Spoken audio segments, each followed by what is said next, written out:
A reunião de negócios seria o início de tudo.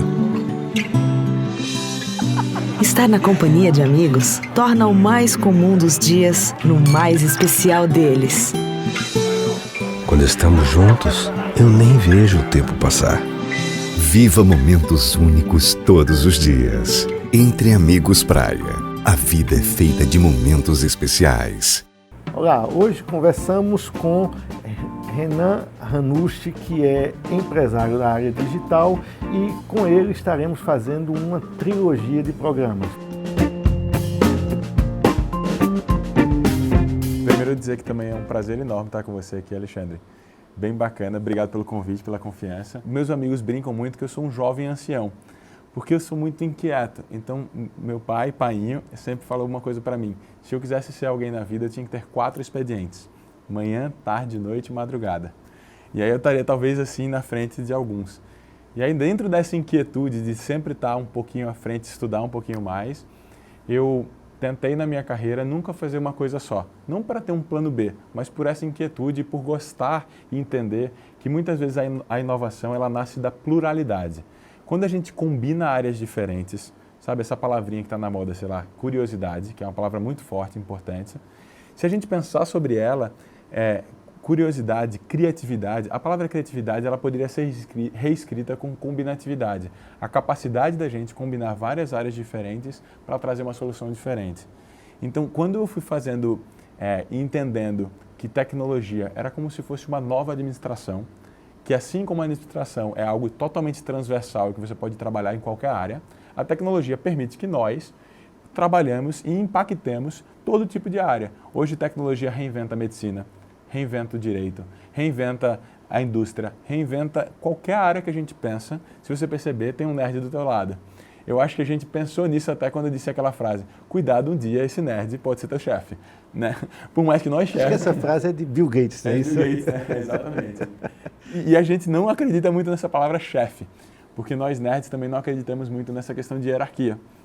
A gente de fato quer construir algo que todo mundo sinta-se dono, tenha essa sensação de pertencimento, queira chegar lá e fazer como se fosse dele. Acho que é algo que também todo mundo no mercado de empresariado quer, que seus funcionários tenham postura de dono, sendo que na forma que a gente lida, trata, isso acontece de uma forma muito orgânica. Porque de fato, deixa eu te dar um exemplo, uma das minhas principais startups, a Stape, não tem cargo. Então, por quê? Porque eu acho que quando eu crio um job role, ou seja, uma descrição para um cargo, eu estou limitando aquela pessoa. E daquele espaço amostral de atividades que eu crio para aquela atividade, para aquele cargo, o que eu estou fazendo com aquela pessoa é limitando ela. Porque daquelas atividades, algumas delas, ela vai ter superpoderes e outras vai ser a criptomonita, ela vai ter super fraquezas. Então, ao invés de eu fazer isso, qual é o nome do seu cargo? Alexandre Handes. Como é que alguém pode te substituir? Então não tem isso de um mundo corporativo, essa competição corporativa de eu tentar virar o teu diretor, um querendo, fuder o outro, pegar o lugar do outro, não tem isso. Você só tem que ser melhor todos os dias do que você mesmo. Então você constrói uma meta, um cargo que é você mesmo. E aí a gente brinca que como o mercado ainda espera e pede cargos, cada um cria o cargo que quer. Então, por exemplo, talvez o gerente de projetos, que é o Lucas, ele se autodenominou Head of Magic. O cara da mágica, ele faz a mágica acontecer. E aí dentro desses cargos, que não são cargos, cada um tem a sua realização pessoal e o seu objetivo. E de forma totalmente transversal, não olhando só para o que ele pode agregar profissionalmente, mas pessoalmente. Para te dar um exemplo, eu como CEO da empresa, quase todas as minhas reuniões com as pessoas são sobre a vida pessoal deles. Porque eu quero ter a certeza que eles vão estar extremamente bem, felizes e saudáveis, e para eles entregarem tudo que eles precisam entregar.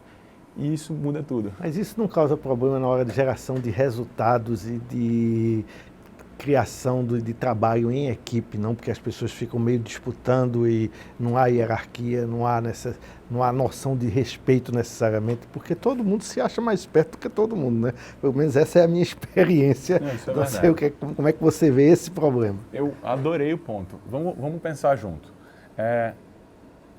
Toda vez que a gente faz uma comunicação entre eu e você, ela tende a acontecer de forma mais fluida. Mas mesmo assim, ainda existem erros de comunicação. Faz sentido?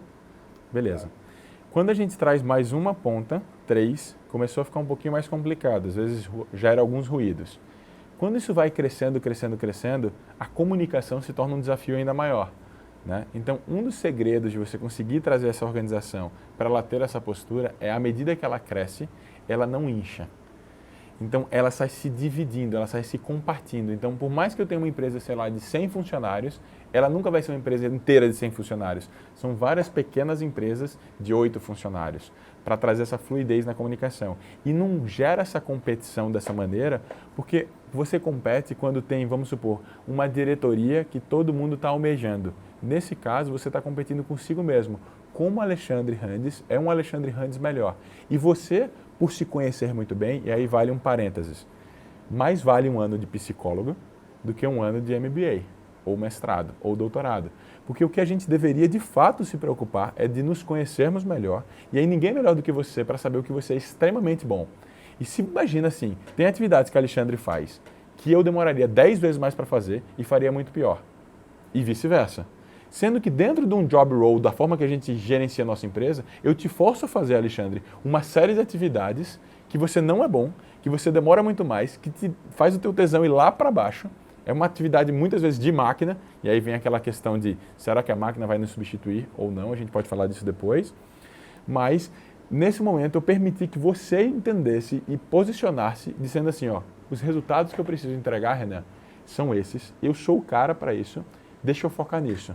E aí a gente vai entender que o Lucas, o Renan, o Gutenberg, o Farley, todas as pessoas que fazem parte, cada um tem superpoderes diferentes. Todos nós somos diferentes. Vovó falava uma coisa que eu amo. Ela teve 5 filhos, 5 dedos de uma mesma mão, todos diferentes. 5 filhos de uma mesma mãe, todos diferentes. Somos todos diferentes. Então por que a gente compete como sendo igual? Isso também é um dos problemas da educação. Quando você vai para o mundo da educação, a prova é igual para todos os alunos. Por quê? Porque é justo.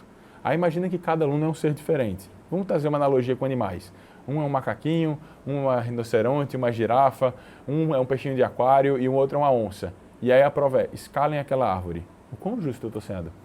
Agora eu vou dizer uma coisa como professor, certo? Se a prova não fosse igual, os professores não fariam outra coisa, não se preparar a prova, a gente ficava doido. Você tem uma proteção dos professores também para isso, certo? Eu tenho uma ponderação em relação a isso. Meu pai é professor há 40 anos universitário, ele é professor da UPE. Minha mãe é professora de piano.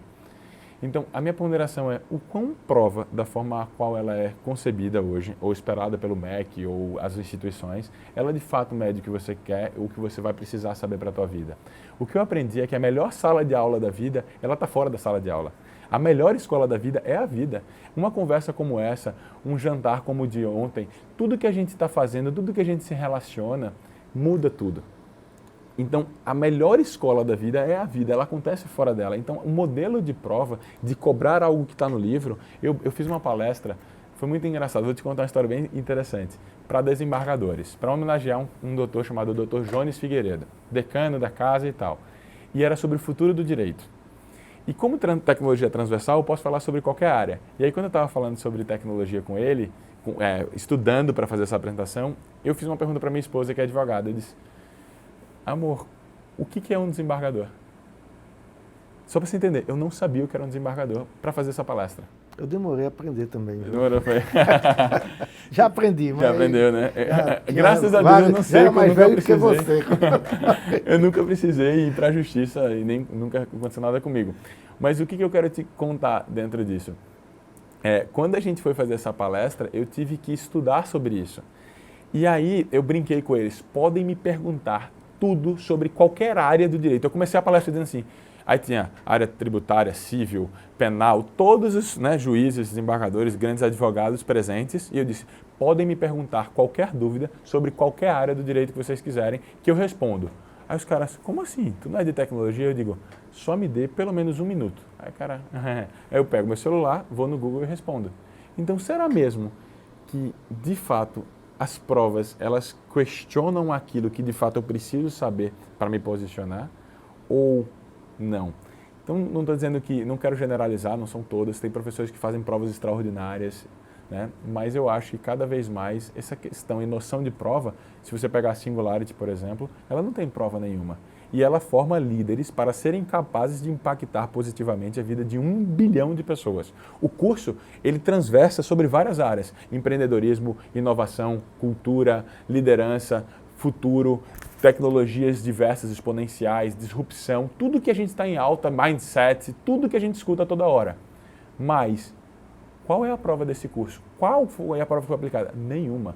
Sendo que ele quer provar, você enquanto ser humano, você está pronto para ter a ética, a coragem, a curiosidade, a compaixão, colaborar com outros, trabalhar com outros, ter o comprometimento e a calma para enfrentar esses desafios.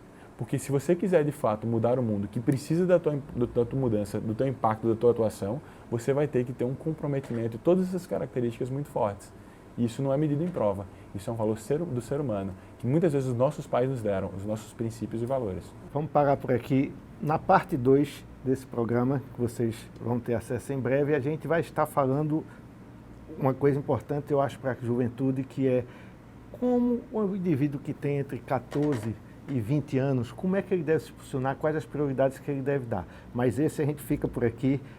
Até o próximo. Obrigado. Obrigado, senhor.